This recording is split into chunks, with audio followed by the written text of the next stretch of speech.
Current affair updated. This is Devashish Awasthi. जैसे आपको पता होगा we are dealing with daily MCQ series. तो आज का लेक्चर नंबर 73 है और आज हम 4 अगस्त में आ गए हैं और आज का जो कट ऑफ होने वाला है that is going to be 8 marks. तो याद रखिएगा सिर्फ 2 गलती आप कर सकते हैं, उससे ज्यादा आप करेंगे तो आप कट ऑफ से बाहर हो जाएंगे। तो लेट्स स्टार्ट, देखते हैं आज की एमसीक्यू सीरीज में कौन कौन क्वालिफाई करता है। ओके, तो लेट्स स्टार्ट। पहला क्वेश्चन जो आपके सामने है that could be a tricky and static question. याद रखिएगा, आपने वीवीपैट के बारे में सुना होगा, that is voter verifiable paper audit trial. या आपने इलेक्शन के टाइम पर वीवीपैट के बारे में सुना होगा। तो मेरा क्वेश्चन ये जो वीवीपैट सिस्टम है, फर्स्ट टाइम इसको इलेक्शन कमीशन ऑफ इंडिया ने कब यूज किया था और कहां पर यूज किया गया था। तो यहां पर ईयर तो नहीं पूछा गया है बट लोकेशन पूछी गई है कि फर्स्ट टाइम कहां यूज किया गया था। तो it could be a typical question for you, क्योंकि स्टैटिक है। हो सकता है आपको 4 ऑप्शन देख के आप सामने 4 ऑप्शन, एक केरल का, एक नागालैंड का, एक गोवा का, एक मणिपुर। इसका मतलब ये हुआ अगर आपको ये नहीं भी पता है कि किस असेंबली कॉन्स्टिट्यूएंसी में हुआ था, स्टिल आप आंसर निकाल सकते हैं। अगर आपको ये स्टेट पता हो कि किस स्टेट पे सबसे पहले वीवीपैट यूज किया गया था। अगर आपको नहीं पता है कोई बात नहीं, आप इसको अपनी नॉलेज में अपडेट करें और ये क्वेश्चन गलत भी हो जाता है तो कोई ऐसी डरने की बात नहीं कि पहला क्वेश्चन ही रॉन्ग हो गया। इसका correct answer that is B है। याद रखिएगा, नॉक्सेन असेंबली जो नागालैंड में है वहां पर फर्स्ट टाइम वीवीपैट यूज हुआ था। आई थिंक वीवीपैट का सबको पता होगा, जब भी आप वोट करने जाते हैं, ठीक है, ईवीएम में जब आप वोट करते हैं तो आपने किस पार्टी को वोट दिया उसकी एक स्लिप बाहर निकलती है और स्लिप में आप देख सकते हैं कि आपने सही पार्टी को, मतलब फॉर एग्जांपल आपने कांग्रेस को वोट किया है तो क्या ये वोट कांग्रेस को गया है कि नहीं। तो एक पेपर के थ्रू याद रखिएगा आपको एक बार वेरीफाई हो जाता है कि आपने उसी पार्टी को वोट किया जिसको आपने बटन दबाई है। तो एक तरीके से ईवीएम को और सिक्योर कर देता है ये, ठीक है। तो याद है कि फर्स्ट टाइम नागालैंड में यूज किया गया था। अब आपको मुझे कमेंट बॉक्स में बताना है कौन सा ईयर था जब नागालैंड की नॉक्सेन असेंबली कॉन्स्टिट्यूएंसी में वीवीपैट को फर्स्ट टाइम यूज किया गया था। या आप मुझे कमेंट बॉक्स में ईयर मेंशन करेंगे। ओके, तो correct answer is that is B. Okay, next question number 2 में आते हैं।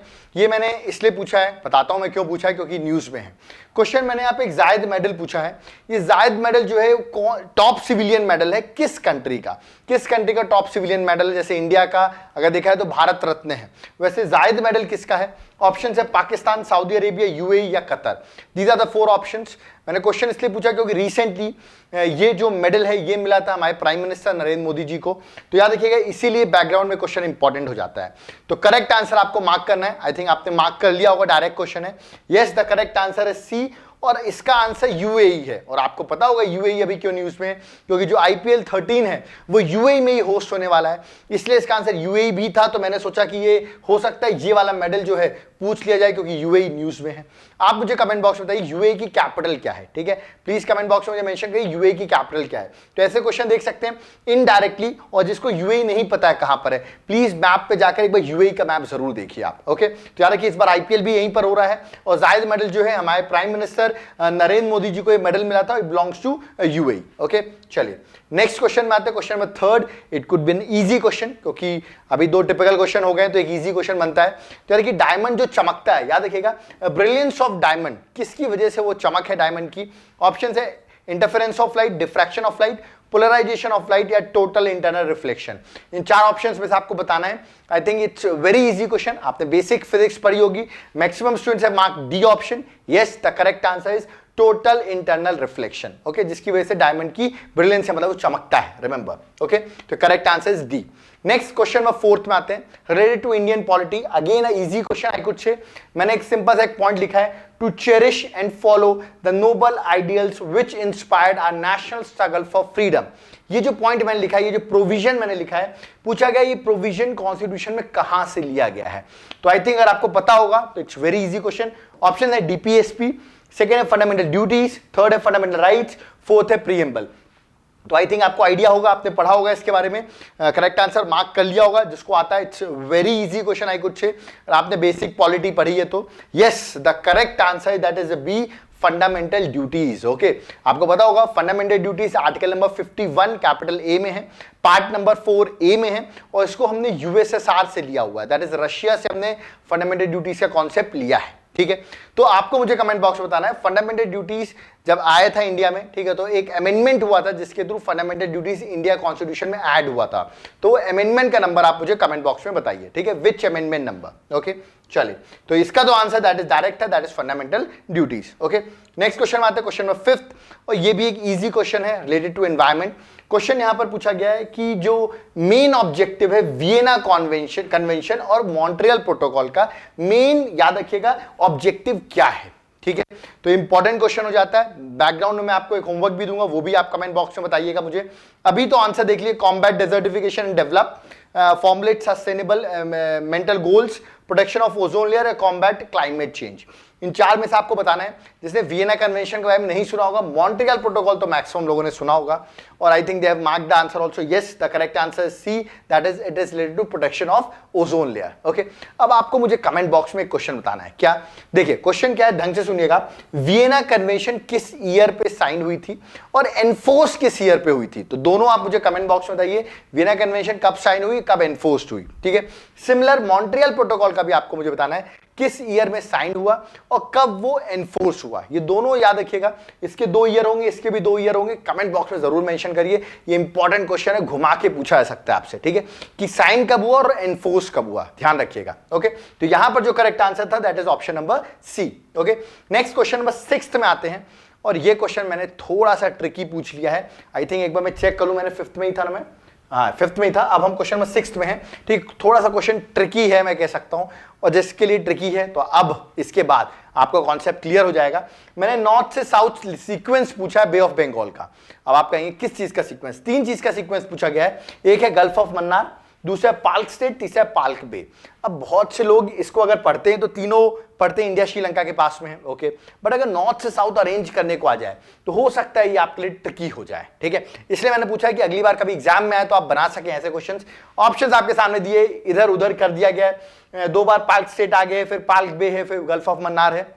इसका करेक्ट आंसर याद रखिएगा, सबसे पहले आता है Palk straight, that is first number पे, उसके बाद आता है पाल्क बे, और लास्ट में जो आता है that is gulf of Mannar. तो मतलब करेक्ट आंसर जो है वो ऑप्शन नंबर सी, ठीक है। अब मैं आपको डायग्राम दिखा देता हूं, इसमें आप कभी गलत ना करें आगे फ्यूचर में। तो आप देख सकते हैं यहां पर हमने डायग्राम बना रखा है इंडिया श्रीलंका। यहां पर आप देख रहे होंगे पाल्क स्ट्रेट है, ठीक है।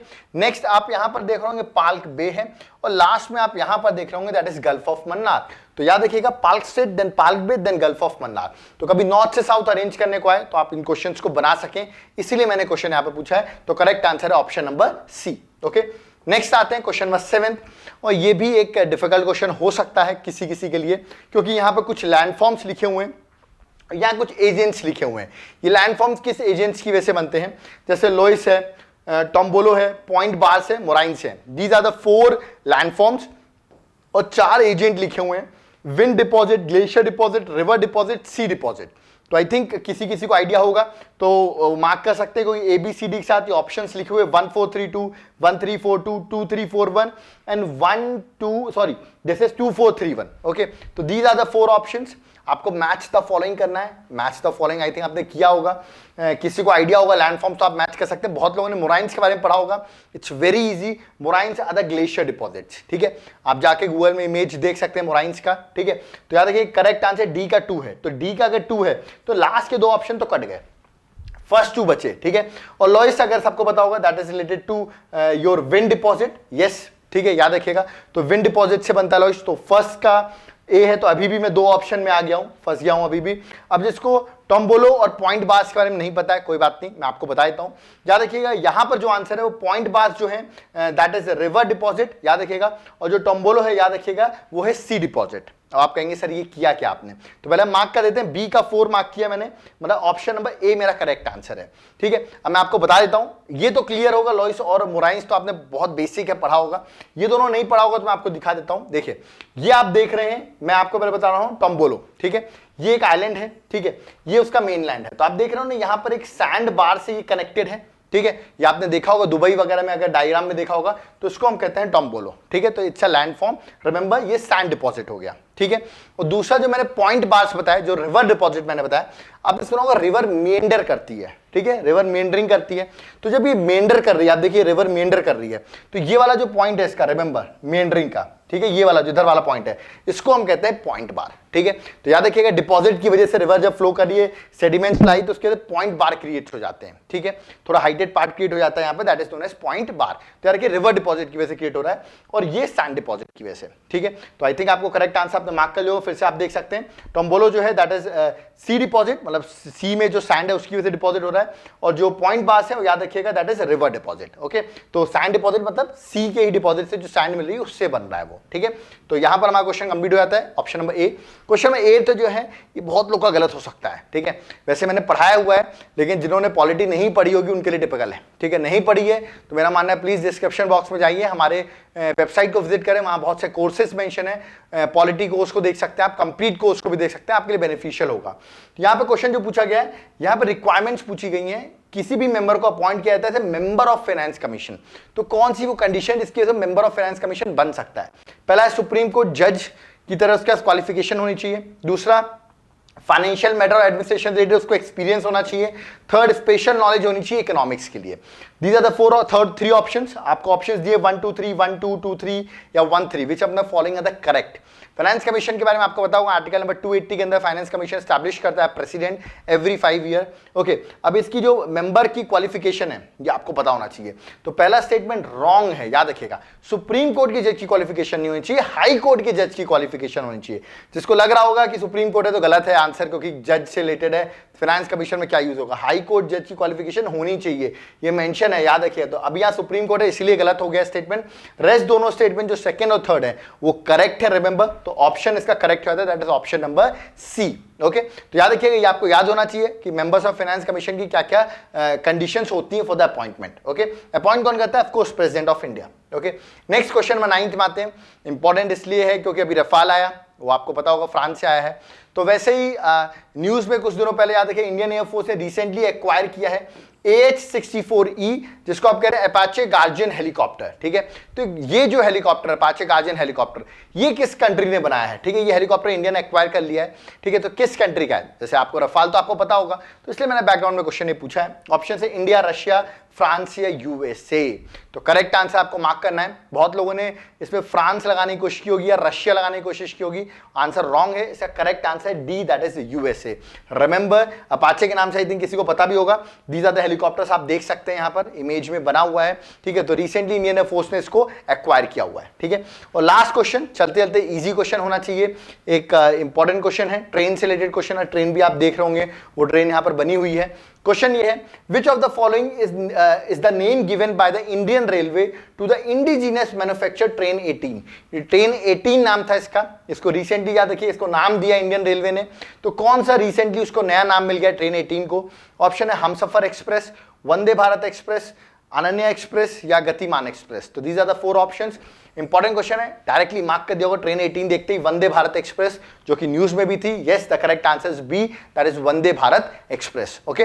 सो we have done with the 10 AM 10 question series. I think बहुत लोग क्वालिफाई नहीं भी कर पाए होंगे, क्योंकि cut off was 8 marks, okay. But still आप ने प्रैक्टिस की, कुछ सीखने को मिला, that is much important, okay. अगर आपको इसकी PDF चाहिए, हमारे व्हाट्सएप ग्रुप को जरूर ज्वाइन करें। व्हाट्सएप ग्रुप के लिए आपको नंबर दिया हुआ है, दैट इज 9098676936। व्हाट्सएप ग्रुप को आप ज्वाइन करेंगे, आपको इस लेक्चर्स की PDF भी मिल जाएगी। एंड में इसको रिवीजन के टाइम पर बहुत यूजफुल होती है, ठीक है। प्लस याद रखिए इसका एक चार्ज भी है, दैट इज 200 रुपीज ईयरली, जो कि एक माइन्यूट चार्ज है, जिसमें आपको 50 पैसे डे आपको इसका चार्ज लगेगा, ठीक है। बट इसमें आपको बहुत कुछ चीजें मिलेंगी, जैसे कि हिंदू एनालिसिस भी हम प्रोवाइड करेंगे, हिंदू न्यूज़पेपर प्रोवाइड करेंगे आपको हाईलाइट करके, डेली करंट अफेयर्स प्रोवाइड करेंगे, हिंदू वोकैबुलरी प्रोवाइड करेंगे, योजना, कुरुक्षेत्र, ये सब मैगजीन्स भी हम प्रोवाइड करेंगे आपको हमारे व्हाट्सएप ग्रुप में, ठीक है।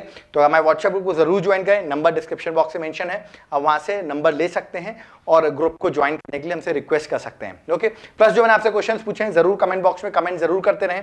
प्लस आज के क्वेश्चंस आपको कैसे लगे, अगर अच्छे लग रहे हैं तो प्लीज लाइक का बटन जरूर दबा दें जाते जाते। और जो लोग नए लोग हैं, प्लीज हमारे चैनल को सब्सक्राइब जरूर करके जाएं, ओके। क्योंकि इसमें प्लेलिस्ट में आप जाएंगे, आपको और भी लेक्चर्स मिलेंगे, जिसके थ्रू आप अपनी पढ़ाई कर सकते हैं, ओके। और जो मैंने क्वेश्चन पूछा जरूर कमेंट करते जाएं, और प्लीज जो नए लोग हैं सब्सक्राइब का बटन जरूर दबा के जाएं, इसमें आपको फर्दर नोटिफिकेशन आपको मिलते रहे। Thank you.